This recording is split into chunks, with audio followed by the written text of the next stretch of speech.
और इसके साथ हमने ऐड किया है मोरा का साइनो टाइमर, जो कि हफ्ते के 3 दिन ऑटोमेटिक तरीके से 15-15 मिनट के लिए रोज़ ये हमारी मोटर को ऑन कराएगा, जिससे सुबह 5 बजे 15 मिनट के लिए हमारी मोटर ऑन होकर हमारे पैनल को जो है वो साफ़ कर देगी। इससे ये होगा कि हफ्ते के 3 दिन सुबह 15-15 मिनट के लिए हमारे पैनल साफ़ हो जाएंगे। इस तरह हमारी जो प्रोडक्शन है उसकी दिन ब दिन जो है वो बेहतर रहेगी। डस्ट की वजह से, हमारे पैनल गंदे होने की वजह से जो हमारे सोलर सिस्टम की प्रोडक्शन पे जो फ़र्क आना था वो नहीं आएगा।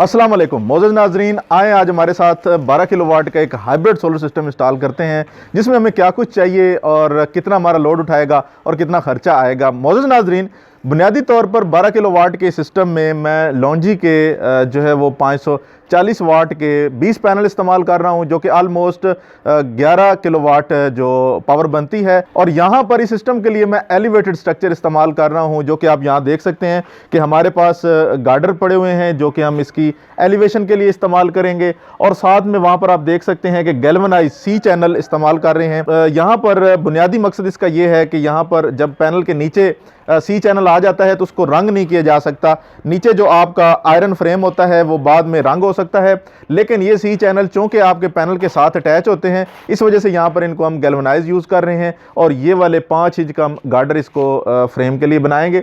और साथ में इस फ्रेम की जो सपोर्टें वगैरह होंगी वो 1.5 बाई 1.5 का ये पाइप इस्तेमाल करेंगे। उसके बाद यहाँ पर जो ये प्लेट्स हैं, ये आप देख सकते हैं 8 इंच बाई 8 इंच की प्लेट है, जो कि हम जिसके अंदर आपको 4 अदद सुराख देखने को मिलते हैं, जो कि हम इसको फर्श के साथ लगाएंगे। ये प्लेट आपके सामने एक लग चुकी है, जिसमें हमने 4 अदद रावल बोल्ट लगाए हैं, जो कि इसके ऊपर अब हमारा जो गार्डर है वो वेल्ड हो जाएगा। और इसके नीचे रावल बोल्ट के नीचे हमने जो है वो सिलिकॉन डाली है, ताकि किसी भी किस्म की सीपेज वगैरह ना आए। उसके बाद आप देख सकते हैं कि गार्डर को यहाँ पर चारों अतराफ से वेल्ड किया गया है, ताकि इसकी मजबूती जो है वो बरकरार रहे, किसी भी किस्म की इसमें जो है वो लचक ना आए। तो यहाँ पर आप देख सकते हैं तमाम अतराफ से गार्डर को वेल्ड किया गया है। तो मोअज़्ज़ज़ नाज़रीन, यहाँ पर ये गार्डर हम सबसे पहले लगाएंगे, उसके ऊपर सी चैनल लगाएंगे और उनके ऊपर पैनल हम फिट करेंगे। यहाँ पर आपको ये गार्डर काफ़ी ऊंचाई में नज़र आ रहे होंगे। बुनियादी तौर पर यहाँ हमारे पास जो माउंटी है वो इस घर की जो साउथ की डायरेक्शन है उसकी तरफ है, यानी कि इसकी ये जो ओपन जगह है यहाँ पर हम पैनल नहीं लगा सकते, क्योंकि फ्रंट पे हमारी माउंटी आ जाती है और उसका साया आता है। तो अब हम करेंगे कुछ यूँ कि हमारा जो स्ट्रक्चर होगा उसका जो फ्रंट होगा वो हम माउंटी के ऊपर रखेंगे, यानी माउंटी से स्टार्ट करेंगे और उसको एलिवेट करते हुए पीछे हम लेके आएंगे, जो कि हमारा 16 और 17 का एंगल बनेगा। तो मोअज़्ज़ज़ नाज़रीन, यहाँ पर आप घर बनाते वक्त इस बात का ख्याल रखें कि आपकी माउंटी जो है वो साउथ साइड पे नहीं होनी चाहिए। आप उसको जो है वो दूसरी साइड रखें, ताकि आपको कल को आप उस पर पैनल लगाएं तो आपको कम से कम खर्चा आए, आपका स्ट्रक्चर कम बने। और इसमें मोअज़्ज़ज़ नाज़रीन हम 12 किलोवाट का इन्वर्क्स का हाइब्रिड इन्वर्टर इस्तेमाल कर रहे हैं, जो कि हमें नेट मीटरिंग की फैसिलिटी भी देगा और साथ में हमें बैकअप भी फराहम करेगा। क्योंकि मोअज़्ज़ज़ नाज़रीन, आपको मालूम है कि पाकिस्तान में लोड शेडिंग का दौरानिया दिन ब दिन बढ़ता ही जा रहा है। तो इसलिए बहुत सारे हमारे दोस्त जो हैं वो हाइब्रिड यूनिट को प्रेफर करते हैं, ताकि उनके बिल में भी वाज़ेह तौर पर कमी आए, कि नेट मीटरिंग भी उसमें अनेबल हो और साथ में उनको बैकअप भी मिले। तो इस दोनों ज़रूरियात को पूरा करने के लिए हमारा जो हाइब्रिड सोलर सिस्टम होता है वो बेहतरीन रहता है।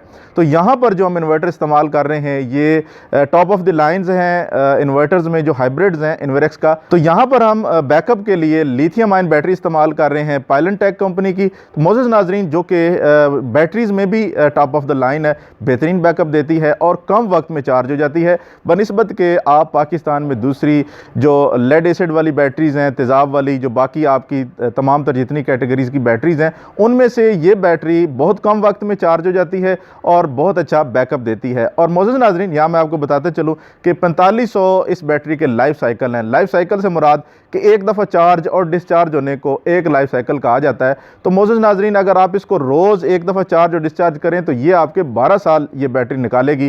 तो मोअज़्ज़ज़ नाज़रीन, बजाय इसके कि आप बाकी बैटरीज़ पे भी खर्चा करके तो आपको जो 3 से 4 साल बाद वो तब्दील करना पड़ती हैं, तो क्यों ना आप एक ही दफ़ा थोड़े से पैसे ज़्यादा लगा के एक अच्छी बैटरी ले लें, जो कि आपको 12 साल किसी भी किस्म की आपको कोई फ़िक्र नहीं होगी। मैं हूं तैमूर खान और आप देख रहे हैं टिकी टेको यूट्यूब चैनल। तो मोअज़्ज़ज़ नाज़रीन, आपको इस प्रोजेक्ट के बारे में डिटेल से आगाह करते हैं, बढ़ते हैं अपनी वीडियो में। अब बारी आती है पैनल को स्ट्रक्चर पे लगाने की। तो स्ट्रक्चर के बारे में बताते हैं चलो। तो यहाँ पर हम elevated girder beam structure use कर रहे हैं, क्योंकि यहाँ पर जो माउंटी थी इनके ऊपर इतनी जगह नहीं थी कि हम जो है वो 20 पैनल लगा सकते। तो यहाँ पर चूँकि हमारे पास एक वाटर टैंक जो है वो फ्रंट पे पड़ा हुआ है, जिसके साए का जो वो खर्चा था, तो इतनी जगह भी नहीं थी। तो यहाँ पर हमने इसलिए एलिवेटेड डिज़ाइन किया और यहाँ पर 10 पैनल आप देख सकते हैं कि फ्रंट रो में आएंगे और 10 जो है वो सेकंड रो में इस तरह आएंगे। तो यहाँ पर ये थोड़ा सा नॉर्मल हाइट से थोड़ी सी इसकी हाइट ज़्यादा आपको देखने को मिल रही है, लेकिन यहाँ पर हमने इसकी सपोर्ट्स इतनी दी हैं कि इसको किसी भी किस्म की जो है वो लचक की गुंजाइश नहीं होगी। और यहाँ पर जैसे मैंने आपको बताया कि पैनल लगाने के लिए हम गैल्वनाइज सी चैनल यूज़ करते हैं, क्योंकि यहाँ पर मोअज़्ज़ज़ नाज़रीन हम बाकी फ्रेम को तो पेंट कर सकते हैं, क्योंकि ये आयरन का है। इसको आप 2 से 3 साल बाद इसको कलर करने की ज़रूरत पड़ती है, पेंट मारने की ज़रूरत पड़ती है रस्ट से बचाने के लिए। तो यहाँ पर जो सी चैनल है ये डायरेक्ट हमारे पैनल के साथ अटैच होता है, इस वजह से इसको कलर करना थोड़ा मुश्किल होता है, या इसकी ऊपर वाली सरफेस जो है वो पैनल के साथ आ जाती है, यानी पैनल के नीचे आ जाती है, इसलिए इसको कलर करना मुश्किल होता है। इसलिए हम यहाँ पर जो है वो GI का जो सी चैनल है वो यूज़ करते हैं। और यहाँ पर इन पैनल की डायरेक्शन जो है वो मुकम्मल साउथ की तरफ है।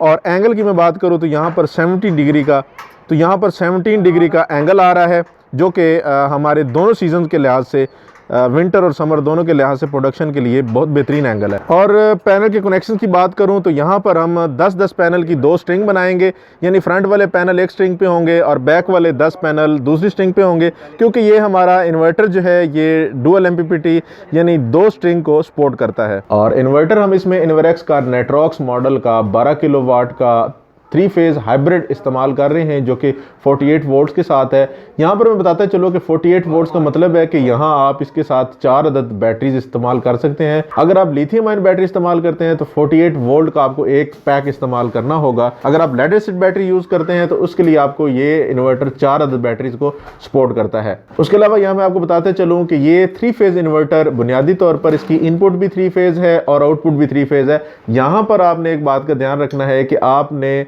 आपकी लाइन पे 3 फेज़ जो है वो मौजूद होना ज़रूरी है जब जिस लोकेशन पे आप ये इन्वर्टर इंस्टॉल कर रहे हो। उसके बाद बात आती है कि बैकअप के लिए आप कौन सी बैटरी यूज़ करते हैं। तो लेड एसिड की बजाय अगर आप लिथियम आयन पे आते हैं तो पाकिस्तान में पायलेंटेक की जो UP 5000 ब्रांड है ये बहुत अच्छा बैकअप है, और बाकी जितनी भी आपको नराडा और बाकी कंपनीज की हैं उनसे इसकी परफॉर्मेंस बेहतर है। अब बात आती है कि आप लेड एसिड या लिथियम आयन क्यों यूज़ कर रहे हैं। तो इसमें बहुत बड़ा फ़र्क है कि एक तो आप इसको 100% यूज़ कर सकते हैं, जो एक साइकिल होता है, यानी ये 100% तक डिस्चार्ज होकर आपके बैकअप को होल्ड रखती है, जो कि बाकी आपकी लेड एसिड बैटरीज जो है वो 70% तक जाकर आपके लोड को जो है वो छोड़ देती हैं।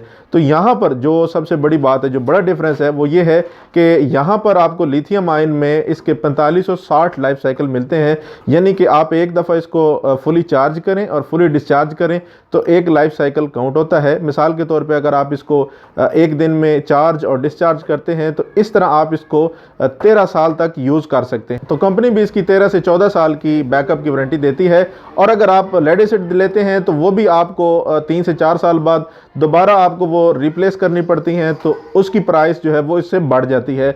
अमूमन ये लेड एसिड बैटरी से ये जो एक आपको 48 वोल्ट का पैक होता है, ये लेड एसिड की 4 बैटरीज की प्राइस से डबल होता है ऑलमोस्ट। और यहाँ पर मैं आपको बताते चलूँ कि इसकी पोर्ट्स के बारे में, इस बैटरी को आपने कनेक्ट कैसे करना है। तो सिंपली यहाँ पर 2 अदद आपको पॉजिटिव पॉइंट मिलते हैं, 2 अदद नेगेटिव पॉइंट्स मिलते हैं। तो यहाँ पर आपने इसकी कैप उतार लेनी है इस पोर्ट से, और इस तरह की केबल इसके बॉक्स में आपको देखने को मिलती है। तो इसके साथ ये छोटा सा आपको बटन देखने को मिलता है, इस बटन को आपने यूँ प्रेस करके रखना है और यहाँ पर इस तरह आपने इसको लगा देना है। तो यहाँ पर ये इसके साथ अटैच हो जाएगा। तो इस तरह आप इसको अगर सीरीज़ में लगाना चाहते हैं, बैटरी और यूज़ करना चाहते हैं, तो इन छोटी केबल से आप यूज़ कर सकते हैं। नहीं तो इसके साथ बड़ी केबल आती है, उससे लगाकर आप नॉर्मली इसके साथ यहाँ पर जो कि हम 125 एम्पेयर का ब्रेकर यूज़ कर रहे हैं, इस ब्रेकर के ज़रिए आप इसको जो सेफ्टी और स्विचिंग जो है वो फ्राहम कर सकते हैं। इस तरह हम इस ब्रेकर के ज़रिए इस बैटरी को हम अपने इन्वर्टर के साथ इन 2 पॉइंट से, यहाँ पर आप देख सकते हैं कि इन पॉइंट पर कनेक्ट करेंगे। तो यहाँ पर मैं अब आपको इन्वर्टर के बाकी कनेक्शन के बारे में बताते चलूँ।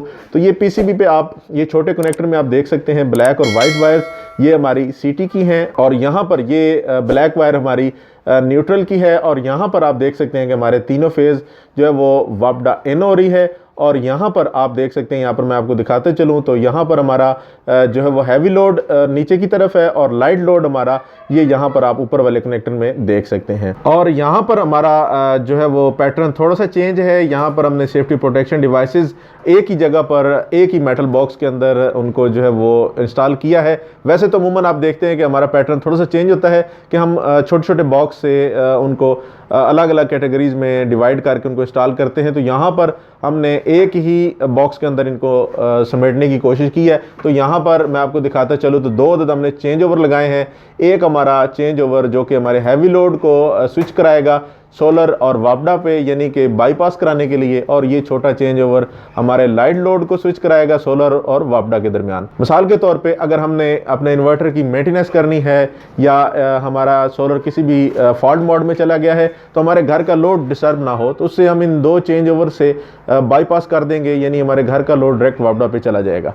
और उसके बाद यहाँ पर मैं अगर आपको ब्रेकर दिखाता चलूँ तो ये लेफ्ट साइड पे हमारे 4 पोल ब्रेकर जो है वो हमारी वापडा इन पे लगा हुआ है। और ये आपको 3 पोल सेंटर में जो ब्रेकर देखने को मिल रहा है, ये ब्रेकर हमारा जो है ये हमारे हैवी लोड की स्विचिंग और प्रोटेक्शन फ्राहम कर रहा है। और यहाँ पर 2 पोल ब्रेकर हमारे लाइट लोड की स्विचिंग और प्रोटेक्शन दे रहा है। और उसके ऊपर आपको एसपीडीज देखने को मिल रही हैं। और यहाँ पर हमारी जैसा कि मैंने आपको वीडियो की शुरू में बताया कि हमारी यहाँ पर 2 स्ट्रिंग यूज़ हो रही हैं, क्योंकि ये हमारा इन्वर्टर जो है वो डुअल एमपीपीटी चार्ज कंट्रोलर के साथ है। तो यहाँ पर हमने 10-10 पैनल की 2 स्ट्रिंग बनाई है, तो इसलिए हमने यहाँ पर डबल पोल के 2 ब्रेकर इस्तेमाल किए हैं दोनों स्ट्रिंग की प्रोटेक्शन और स्विचिंग के लिए।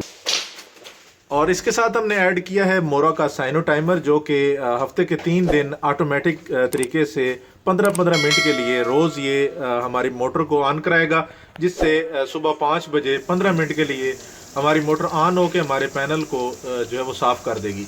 इससे ये होगा कि हफ्ते के 3 दिन सुबह 15-15 मिनट के लिए हमारे पैनल साफ़ हो जाएंगे।